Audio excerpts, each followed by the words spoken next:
Živijo, dragi moji, in lepo pozdravljeni, Kristi, ponovno z vami, tokrat z enim takim ponovno zelo pomembnim video učenjem, katerega ste ponovno inspirirali vi, in sicer verjamem pa, da tole vprašanje, na katerega bom jaz zdaj podala odgovor in vam resnično podala tudi en tak fajn nasvet, bo prišel prav mnogim izmed vas, zaradi tega, ker to, o čemer se bomo danes pogovarjali, smo se vsi že soočali s tem, se vsi kdaj soočamo s tem, nekateri izmed vas mogoče mečkam bolj intenzivno in predvsem vi ste tisti, ki vam hočemo s tole video vsebino, vam hočem pomagati. In sicer ste me vprašali sledeče, kako veš, da so tvoji podzavestni vzorci obdelani in da te življenje ne bo več testiralo z lekcijami. Ja, to je nekaj definitivno, kar si vsak želi, da bi se te testi končala, ne?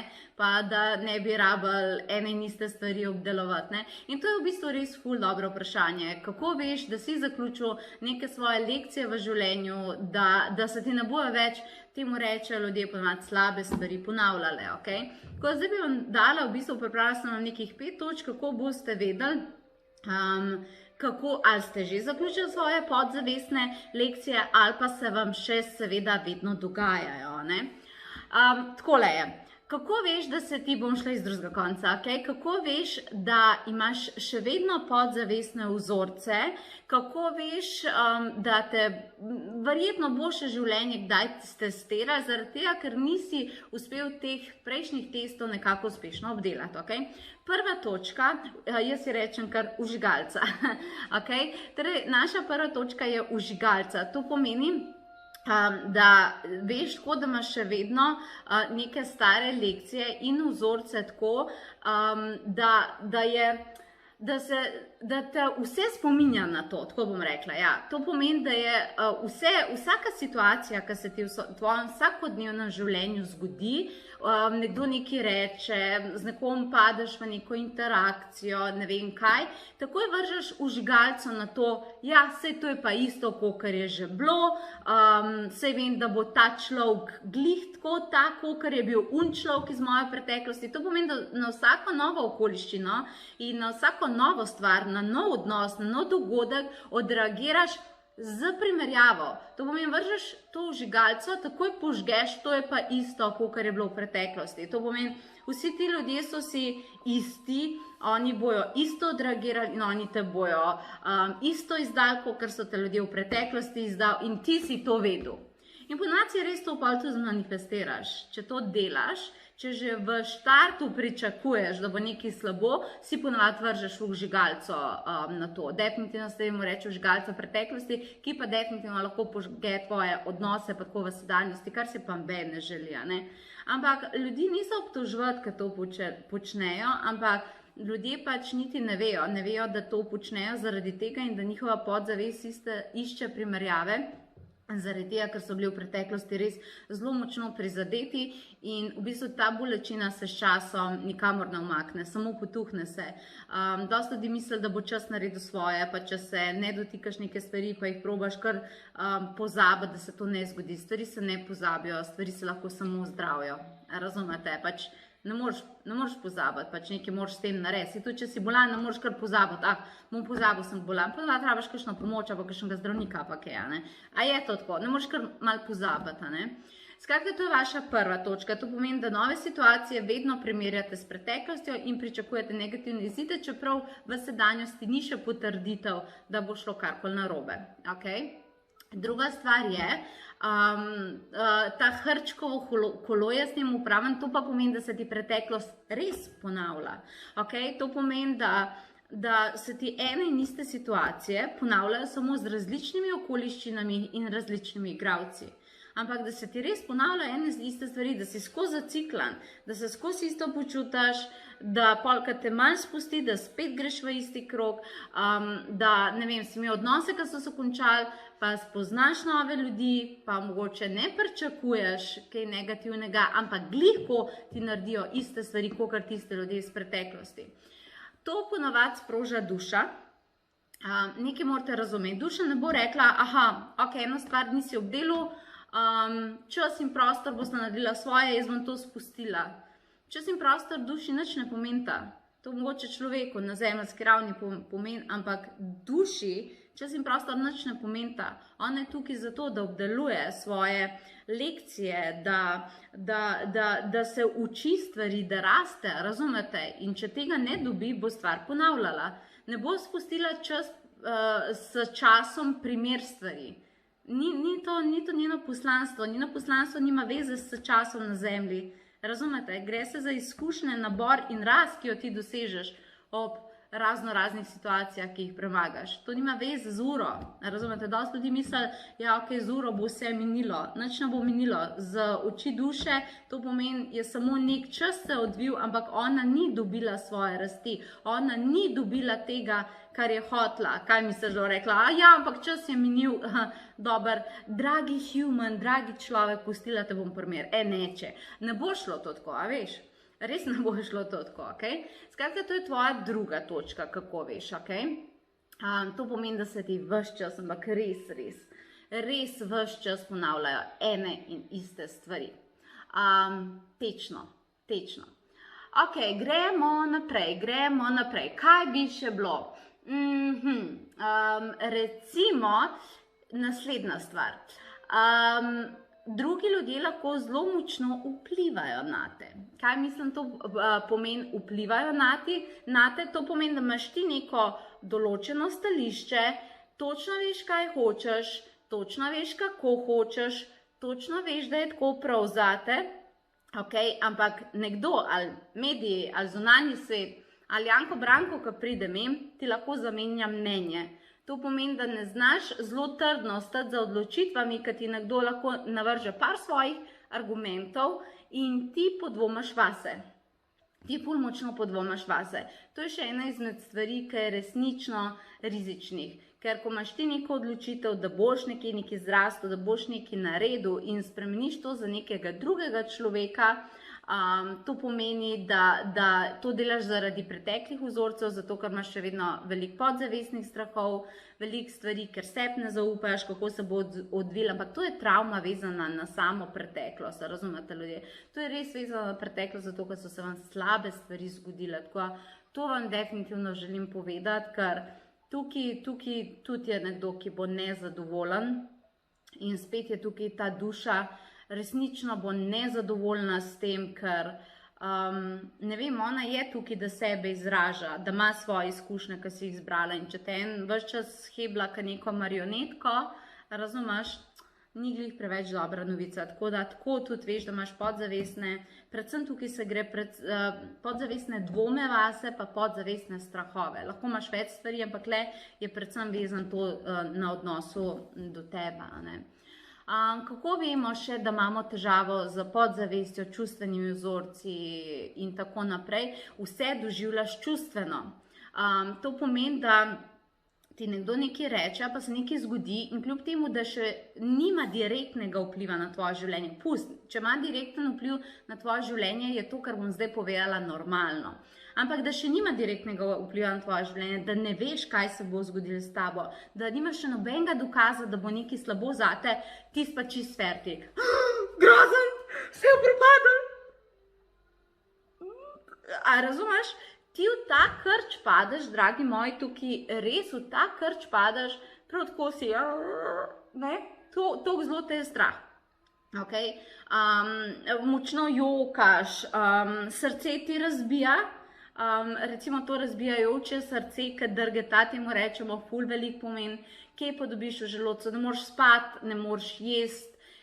Če na stvari, ki se dogajajo okrog tebe, tako močno čustveno odreagiraš, preden ti spremenijo dejansko neko tvojo eksistenco, nekaj realnega v tvojem življenju, to pomeni, da toliko močno tvoje telo reagira na to, ker imaš toliko nabranih travm in toliko nabranih strahov in da to v bistvu že na tej celični in fizični ravni v bistvu zelo močno komunicira s tabo in na tak način tudi veš. To je tisto, kar takim ljudem ponovadi rečejo drama queen kava, ne?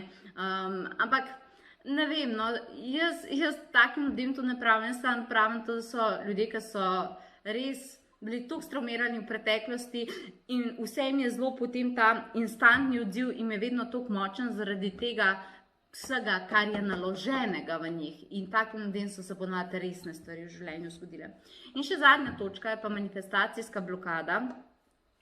Ljudje, ki imate podzavestne vzorce in negativna pričakovanja in tako naprej, imate težavo ponovadi z manifestacijo. To pomeni, ti delaš na sebi, meditiraš, hodiš na izobraževanja duhovna, kakorkoli že, pa se ti tako, se ti nekaj premakne, ampak se ti tako se ti premakne, štekaš.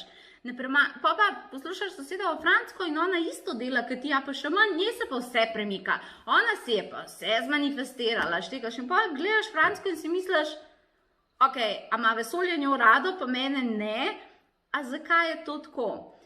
Dejansko, se mislim, da ni dobro primerjati teh rezultatov, ampak če to narediš, vidiš, da je drugim ljudem naj bi bilo boljše, zdi se ti, da je njim boljše. Na tak način tudi vidiš, da se nekaj dogaja. Manifestacija je zelo visoka vibracija, to morate razumeti. In če imaš ti negativna pričakovanja preteklosti, dvome vase in tako naprej, je v bistvu to bo ves čas njo uveralo. Ona bo v bistvu, a veš, ko se bo probala čez prebijati, je imaš spustil, ampak ne more, zato ker je v bistvu ovira, ta blokada, razumeš, ko imaš, to vse drži, to je prav, razumeš, drži vse skupaj. Zaradi tega je to težava. Tako vsi ljudje, ki hočejo manifestirati, pa mene vprašajo za manifestacijo, ja, valjda, itak meni imaš šolo manifestacijo 6-mesečno, seveda lahko prideš k meni, pa ti pomagam, ampak predvsem tudi v takih šolah vedno delamo najprej odpravljanje blokad, zaradi česar ti ne moreš manifestirati. Še nekaj bi rada rekla, dosti ljudi mi dostikrat reče, ja, to je pač moja karma. Moj odgovor na to je tvoj izgovor. Zaradi tega, ker ni nič tazga, da je nekaj tvoja karma in da boš mogel nositi in da vesolje hoče, da trpiš. Ti, če nekaj nosiš in imaš občutek, da je tvoja karma, je karma zaradi tega, ker nikoli ni bilo pozdravljeno, ker nikoli ni bilo obdelano. Zato, ker ljudje se nočejo spraviti v to, nočejo pogledati v to, zato, ker je seveda tečno. Dosti ljudi mi najraje šlo k nekomu, da bi jim roke položil in zbrisal vse vzorce, pa tako naprej. Če komu to deluje svaka čas, verjamem, da mogoče je ta placebo efekt za koga tudi deluje. Če je za vas deloval, pa če za vas deluje, čestitke, držite se tega, ampak veliko nas je bilo pa takih, ker nam pa v življenju tako ni šlo. To pomeni, da smo mogli res zelo ozaveščati, iz kje to prihaja, zakaj tako reagiram, zakaj tako razmišljam, zakaj tako čutim, kaj pravi na to moja podzavest, kaj pravi na to moj telo. In še ko smo imeli ozaveščene strani in smo rekli, da nočemo več tako živeti, da hočemo to spremeniti, šele takrat so se začele zadeve obračati. Take zadeve se ne naredijo na hiter, to je treba vložiti, kup enega dela, meditacij, ozaveščanja, pogovorov, rabiš od nekega dobrega učitelja ali pa terapeuta, ki te pri tem vodi. In voilà, to sem jaz. To sem jaz, dragi ljudje, verjemite, to sem jaz. Jaz sem bila, res bi me mogli prej poznati, res nisem bila gladka v glavi. No, zdaj mi je Anka rekel, a pa zdaj misliš, da si? Najbolj še, ki imajo angeličen humor.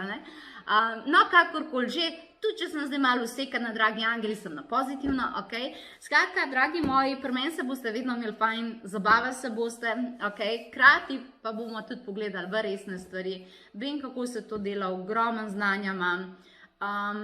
In zdaj vsi oni, ki bi radi kanalizirali ali pa odpirali jasnovidnost, ste vedno tudi pri meni dobrodošli. Imaš tečaj jasnovidnosti, pa akademijo kanaliziranja, ampak prijem greš na kaj tazga. Če čutiš, da imaš vse preveč vzorcev, da se ti dogajajo take stvari, torej skozi ena in ista podganja dirka, razumeš, bi bilo zelo dobro, da najprej narediš čiščenje svoje podzavesti ali pa čustev, kakorkoli že družinskih vzorcev, in potem mogoče nadaljuješ na kakšne druge programe. Tako da jaz začenjam zdaj jeseni tečaj razreševanja podzavestnih vzorcev krila obilja, izjemno efektiven tečaj, torej krajšo verzijo za nekaj bi radi v nekem kratkem času dosegli rezultate in zelo močno spoznali delovanje podzavesti v kombinaciji seveda s številnimi meditacijami. Dobite jih v programu 16, obsežne vaje, tako da res je fajn program. Imam pa še eno tako za bolj pogumne, to je pa čustvena angelska šola, ki traja pa pri meni 8 mesecev in je pri meni najbolj zahteven program. Naredim ga enkrat mislim, da ga zdaj 2 ali 3 leta ni bilo. Ne naredim ga velikrat, zaradi tega, ker je res tako obsežen. Veliko je tudi domačih nalog, in je tečaj, ki razrešuje jezo, ljubosumnost, maščevalnost, kako naša čustva delujejo. 3 stopnje so samo žalovanje. Žalovanje, kot je nekdo umrl, ločitve, izgube in tako naprej, zato ker imam tudi mednarodno diplomo jaz za svetovalca ob žalovanju, tako da pa bi rada tudi ljudi naučila, da poznajo te stvari. In na koncu dobiš pri meni iz tega certifikat, kar pri prvem tečaju razreševanja podzavestnih vzorcev ne dobiš. Dobiš certifikat tudi za angelskega terapeuta, to pomeni, da znaš potem pomagati tudi drugim ljudem. Krila obilja se začnejo 10. oktobra in 18. oktobra se začne čustvena šola. Tako da to si pogledajte, če vas potegne, ste pri meni dobrodošli, kakorkoli že. V tem letu smo v letu, kjer nas kliče, da ne moramo več kot delovati, dragi moji, ne moramo enostavno. Mislim, da nam je svet jasno dal vedeti, da tako več ne gre. To, kar se dogaja s čustvenimi stanji ljudi, je odziv tega vsega, kar smo si nabrali iz preteklosti do danes in zadeve se morajo spremeniti. Verjamem, da je to klic za marsikoga. Imamo res številne tečaje. Seveda vsi tisti, ki ste to dali pa čez, pa rabite mogoče samo malo umiriti misli. Imate pri meni spletni tečaj umirjanja misli, nekaj smo dali na splet, nekaj smo ohranili v živo, a ne? In seveda tečaj jasnovidnosti in angelske terapije, čeprav, če zdaj dobro pomislim, pri tečaju jasnovidnosti in angelske terapije tudi delamo na preteklosti, tudi to čistimo, ampak v kombinaciji z vajami za odpiranje jasnovidnosti. Ampak delamo tudi družinske vzorce, delamo karmo, prejšnja življenja, regresijo tudi. Tako da, tudi če bi kdo hotel imeti to samo zase, je definitivno dobrodošlo, ampak ga mora zraven tudi jasnovidnost zanimati, ne? Vse to in še več na potovanjeduse.si, torej jesenski programi se zdaj začenjajo, pol nekaj časa tega ne bo na voljo, zaradi tega, ker skupine, ki začnejo, spremljamo samo njih in ne vključujemo nove, zato te jeseni nočeš tega zamuditi, ker ko se bosta poravnala Jupiter pa Saturn, 21.12. hočemo biti na to pripravljeni. Hvala, ker ste z nami, se vidimo in adijo.